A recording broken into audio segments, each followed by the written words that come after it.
Good afternoon બાળકો. ચાલો ધોરણ 5માં વિષય આસપાસ પાઠ 19 બીજ કહે છે ખેડૂતની વાર્તા. તો કે ત્યાં આપણે ક્યાં પહોંચ્યા હતા? તો કે ચર્ચા કરો. પાના નંબર છે 177. બાજરીના બીજે દામજીભાઈ અને હસમુખની ખેતી કરવાની પદ્ધતિમાં તફાવત જોયો. જેમ કે સિંચાઈ, ખેતર ખેડવું વગેરે. આ તફાવત ક્યાં હતા? તો કે દામજીભાઈ છે એની ખેતી કરવાની પદ્ધતિ કઈ છે અને હસમુખભાઈ ની ખેતી કરવાની પદ્ધતિ કઈ છે? તો કે દામજીભાઈની ખેતી કરવાની પદ્ધતિ છે એ તો કે દામજીભાઈ છે એ પરંપરાગત પદ્ધતિથી ખેતી કરતા અને હસમુખભાઈ તો કે હસમુખભાઈ છે એ આધુનિક પદ્ધતિથી ખેતી કરે છે. તો કે દામજીભાઈ છે તેઓ ખેતરની ખેડે હળ અને બળદની મદદથી કરતા. તો કે હસમુખભાઈ છે એ ખેતરની ખેડ કરે તો શેનાથી કરે છે? તો કે ટ્રેક્ટર દ્વારા કરવામાં આવે છે. તો કે જેથી ઘણા દિવસો થતું કામ એ એક દિવસની અંદર કામ થાય છે. ત્યાર પછી દામજીભાઈ છે એ તો કે તેઓ સાચવીને રાખેલા બીજ હોય છે એ ખેતરમાં વાવતા હતા. આથી પાક ઉત્પાદન પ્રમાણમાં ઓછું થયું. તો કે તે હસમુખભાઈ છે એ બજારમાંથી હાઇબ્રિડ બીજ છે એ ખરીદી વાવે છે. આથી ઉત્પાદન છે એ પ્રમાણમાં વધુ થાય છે. ત્યાર પછી દામજીભાઈ છે તો કે તેઓ કુદરતી ખાતરનો ઉપયોગ કરતા અને હસમુખભાઈ છે એ મોંઘા કૃત્રિમ ખાતરનો ઉપયોગ કરે છે. તો દામજીભાઈ તો કે સારી ગુણવત્તાના બીજમાંથી ઉગેલા પાકને જીવજંતુથી નુકસાન થતું નહીં. તો કે હસમુખભાઈ છે એ હાઇબ્રિડ બીજથી ઉગેલા જે પાકને જીવજંતુઓ સરળતાથી નુકસાન કરતા હોવાથી દવાઓનો છંટકાવ કરવો પડે છે. તો કે દામજીભાઈ છે તેઓને ઋતુ અનુસાર અનાજ અને શાકભાજી વાવતા હતા. કે ઋતુ પ્રમાણે તે અનાજ અને શાકભાજી વાવતા. તો કે હસમુખભાઈ છે તો કે તે જેના બજારમાં ભાવ છે એ સારા મળે છે, સારા મળતા હોય એ ખેતરમાં ઉગાડે છે. તો ભાવ શેના સારા આવે? તો કે ઘઉં છે, કપાસ છે એના ભાવ બજારમાં સારા હોય છે. એટલે હસમુખભાઈ છે એ તેની જ ખેતી કરે છે. પછી દામજીભાઈ છે તો કે સિંચાઈ માટે કૂવામાંથી પાણી કોસ દ્વારા ખેંચી મેળવવામાં આવે છે. કોસ દ્વારા કૂવામાંથી પાણી ખેંચે છે અને પછી પાણી પાવામાં આવે છે. તો કે હસમુખભાઈ છે કે તે સિંચાઈ માટે કૂવામાંથી પાણી ખેંચવા માટે મોટર પંપ દ્વારા ખેંચે છે અથવા નહેર દ્વારા મેળવે છે. તો કે હવે ત્યાર પછીનો પ્રશ્ન કે હસમુખભાઈ કહેતા ખેતરમાંથી થયેલા અમે પ્રગતિ કરી શકીએ છીએ. પ્રગતિથી તમે શું સમજ્યા? તો કે તે પ્રગતિ કરે છે એ પ્રગતિથી આપણને શું સમજવા મળે છે, શીખવા શું મળે છે? તો કે આપણી કમાણીમાં વૃદ્ધિ થાય છે, આવક વધે છે. તો કે ભૌતિક સુખ સગવડો છે એ સારી રીતે પ્રાપ્ત કરી શકીએ છીએ. ભૌતિક એટલે અત્યારના જે આપણે સુખ સગવડો પ્રાપ્ત કરવી હોય તો પૈસાની આવશ્યકતા જરૂર પડે છે. તો કે એ સુખ સગવડ છે એ પણ આપણે પ્રાપ્ત કરી શકીએ છીએ અને આપણા જીવન ધોરણમાં ઉત્તરોત્તર સુધારો કરી શકીએ અને પ્રગતિ કહેવાય છે. તો કે હસમુખભાઈ છે એ ખેતી દ્વારા ખૂબ જ પૈસા કમાય છે, જૂનું ઘર નવું બનાવે છે, ખેતી માટે નવા યંત્રો, ટ્રેક્ટર, મોટર પંપ લાવે છે અને ઓછી મહેનત કરે છે. તો કે ઓછી મહેનતે સારી ખેતી કરે છે, મહેનત ઓછી થાય છે અને પાકનું ઉત્પાદન છે એ વધારે આવે છે. તો કે તેથી હસમુખભાઈ છે એ પ્રગતિ કરી એમ કહેવાય છે. ત્યાર પછી લખો. આપણે લખવા નથી, ખાલી સમજી લઈએ. તે તમારા ગામ કે વિસ્તારની કેવા પ્રકારની પ્રગતિ જોવા કે આપણે આપણા ગામ અને વિસ્તારમાં કેવા પ્રકારની પદ્ધતિથી પ્રગતિ થાય છે તે આપણે જોવા ઈચ્છીએ છીએ. તો આપણે સમજીએ કે હું મારા ગામમાં કે વિસ્તારમાં નીચે પ્રમાણેની વિગતો છે એ જોવા ઈચ્છું છું. એમાં તો કે મારા ગામ કે વિસ્તારના રસ્તા સારા અને સ્વચ્છ હોય, તેમાં આવેલા રહેઠાણો સુંદર, સ્વચ્છ અને સુવિધાવાળા હોય, તેમાં શાળા, હોસ્પિટલ, લાઇબ્રેરી અને બગીચાઓ પૂરતી સગવડવાળા હોય છે. તો કે બસ અને ટ્રેનની સુવિધા પણ હોય છે. 24 કલાક વીજળી અને પાણીની સગવડ પણ હોય છે.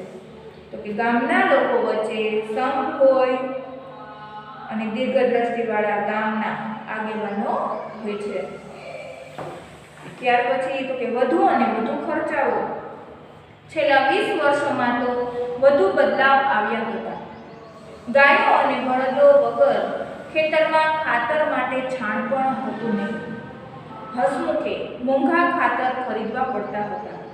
નવા પ્રકારના બીજ એવા હતા કે પાકને જીવજંતુઓ સરળતાથી નુકસાન કરતા હતા. પાકને જીવજંતુઓથી બચાવવા માટે દવાઓનો છંટકાવ પણ કરવો પડતો હતો. તો કે વધુને વધુ ખૂબ જ ખર્ચાઓ થતા હતા. તો કે છેલ્લા 20 વર્ષથી તો વધુ બદલાવ આવ્યો છે. તો કે બળદો છે, ગાયો અને બળદો છે એ ખેતરમાં ખાતર માટે છાણ પણ હતું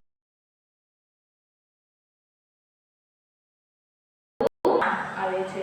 તો કે હસમુખભાઈ છે એ મોંઘા ખાતર ખરીદવા પડતા હતા અને આ પ્રકારના બીજ એવા હતા કે પાકને જીવજંતુઓથી સરળતાથી નુકસાન કરી શકે છે અને પાકને જીવજંતુઓથી બચાવવા માટે દવાઓનો છંટકાવ પણ કરવો પડતો હોય છે.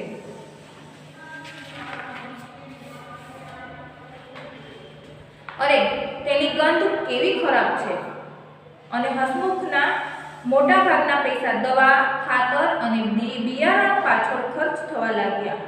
નહેરના પાણી પણ ઓછા થવા લાગ્યા. બધા ખેડૂતો જમીનમાં ઊંડે સુધી બોરવેલ કરી મોટર પંપથી પાણી ખેંચવા લાગ્યા. ખર્ચા ઉપર ખર્ચા વધતા ગયા. ખર્ચને પહોંચી વળવા માટે બેંકમાંથી લોન લેવામાં આવતી. જે નફો થતો તે લોન ભરવામાં જતો રહેતો. મોટાભાગના ખેડૂતો કપાસની ખેતી કરતા હતા એટલે ઊંચા ન હતા. જમીન પણ પહેલા જેવી ન હતી. એકનો એક જ પાક લેવાથી તથા રાસાયણિક ખાતરો અને જંતુનાશક દવાઓના ઉપયોગથી જમીનને એટલું નુકસાન થતું હતું કે હવે ત્યાં કંઈ સારું ઉગી શકે તેમ ન હતું.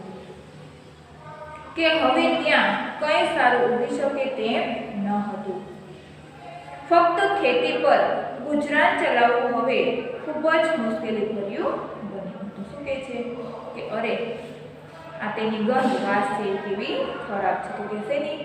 તો કે કૃત્રિમ ખાતર માટે છાણનો પહેલા ઉપયોગ થતો, ત્યાર પછી તો કે દવાનો છંટકાવ કરે છે. તો કે એની વાત કરે છે તો કે મોટાભાગના પૈસા છે એ દવા પાછળ, ખાતર અને બિયારણ પાછળ ખર્ચ થાય છે. તો કે જે નહેરમાંથી પાણી પણ ઓછા થાય છે. બધા ખેડૂતો છે એ જમીનમાં ઊંડે સુધી બોર કરે છે. તો કે બોર કરી અને મોટર પંપ પાણી ખેંચવા માટે ઊંડે ઉતારે છે. તો કે તેના પાછળ પણ વધુને વધુ ખર્ચો થાય છે. તો કે ખર્ચને પહોંચી વળવા માટે બેંકમાંથી લોન લેવી પડે છે અને નફો થતો એ લોનમાં છે એ ભરવામાં જતો રહેતો. મોટાભાગના જે ખેડૂતો છે એ ફક્ત કપાસની જ ખેતી કરે છે. આપણે એકને એક ખેતી છે એ એકને એક ખેતરમાં વાવીએ તો એ જમીન છે એ જમીનમાં જે અમુક રસાયણો હોય છે એ નાશ પામી જાય છે. દર વર્ષે કંઈક ને કંઈક અલગ અલગ વાવવું જોઈએ.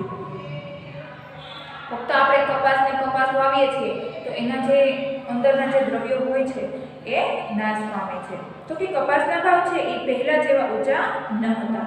જમીન પણ પહેલા જેવી નહોતી. એકનો એક જ પાક લેવાથી ત્યાં રાસાયણિક ખાતરો અને જંતુનાશક દવાઓના ઉપયોગ જમીનને ઘણું બધું નુકસાન થતું કે હવે સારું ઉગી શકે તેમ નથી. ફક્ત ખેતી ઉપર આપણું ગુજરાન છે એ ચાલવું એ હવે મુશ્કેલ છે. હસમુખભાઈ હવે પહેલા જેવો નથી રહ્યો. તે સતત ચિંતામાં અને ગુસ્સામાં રહેતો. તેનો ભણેલો દીકરો પરેશ ખેતી કરવા માંગતો નથી. બેંકની લોન પૂરી કરવા તે ટ્રકનો ડ્રાઈવર બની ગયો. તે ઘણી વખત મોડી રાત સુધી ઘરે ન આવતો. ક્યારેક 3-4 દિવસ સુધી બહાર રહેતો. એક દિવસ તે ઘરમાં કંઈક શોધી રહ્યો હતો. તેની માતાને પૂછ્યું, બા, દાદાજીની લાકડાની પેટી જેમાં બીજ રાખતા હતા તે ક્યાં? તે ટ્રકના સાધનો મૂકવા કામ લાગશે. હવે તમને સમજાયું ને કે મેં શા માટે મારી વાર્તા કહી. કે હસમુખભાઈ પહેલા જેવો નથી રહ્યો. તે સતત ચિંતામાં અને ગુસ્સામાં રહે છે. તો કે તેનો ભણેલો દીકરો છે પરેશ, એ ખેતી કરવા માંગતો નથી. તો કે બેંકની લોન છે એ પૂરી કરવા તે ટ્રકનો ડ્રાઈવર બની જાય છે અને ઘણી વખત તે મોડી રાત સુધી ઘરે આવતો નથી. ક્યારેક 3-4 દિવસ સુધી બહાર રહે છે. તો કે એક દિવસ તે ઘરમાં કંઈક શોધે છે. તો કે તેની માતાને તે પૂછે છે કે બા, દાદાજીની લાકડાની જે પેટી છે એમાં બીજ રાખતા હતા તે હવે ક્યાં છે એમ કહે છે. તો કે તે ટ્રકના સાધનો મૂકવા કામ લાગશે. હવે તમને સમજાયું ને કે મેં શા માટે મારી વાર્તા કહી. ચર્ચા કરો અને વિચારો કે હસમુખના ખેતરનું થોડા વર્ષો પછી શું થઈ શકે છે. તો કે હસમુખભાઈના ખેતરોમાં રાસાયણિક ખાતરો અને જંતુનાશક દવા હોય છે. એના ઉપયોગથી તથા એકનો એક પાક લેવાથી ઉપજ જે શક્તિ હોય છે એ ઘણી ઓછી થઈ જાય છે. તો કે ટ્રેક્ટર તથા અન્ય સાધનો છે એ ખરીદવા માટે બેંકમાંથી જે લીધેલી લોન છે એના હપ્તા પણ તે ભરી શકતો નથી. તો બેંક તેની બાકી લોન છે એ પેટે ખેતર પોતાના હસ્તક પણ લઈ શકે છે. આ કારણે ભવિષ્યમાં તે ખેતી પણ ન કરી શકે.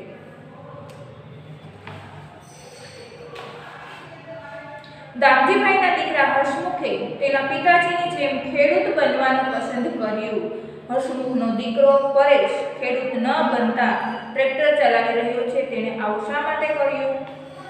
તો કે હસમુખનો જે દીકરો છે એ આધુનિક પદ્ધતિથી જે ખેતી કરવાનો મોહ છે એ કૃત્રિમ ખાતરો અને જંતુનાશક દવાઓ હોય છે એ દવાઓ વધુ પડતા ઉપયોગથી એ શક્તિ નાશ પામી હતી. તેથી ખેતીમાં જે ઉપયોગમાં લેવામાં આવતા યંત્રો અને સાધનો લોનથી લેવા પડ્યા હતા. અને હસમુખ છે એ લીધેલું બેંકનું કરજ છે એ પણ ખેતીની આવકમાંથી ભરી શકાતું નથી. તો કે પરેશ આ બાબતમાં જાણતો હોય તેને વિચાર્યું કે હવેના જે સમયમાં ખેતી કરી અને કંઈ કમાવાનું નથી. તો કે તેણે ટ્રક ચલાવવાનું શરૂ કરી દીધું છે. ચાલો અહીં સુધી રાખીએ. હવે પછી નેક્સ્ટ લેક્ચરમાં જોઈશું.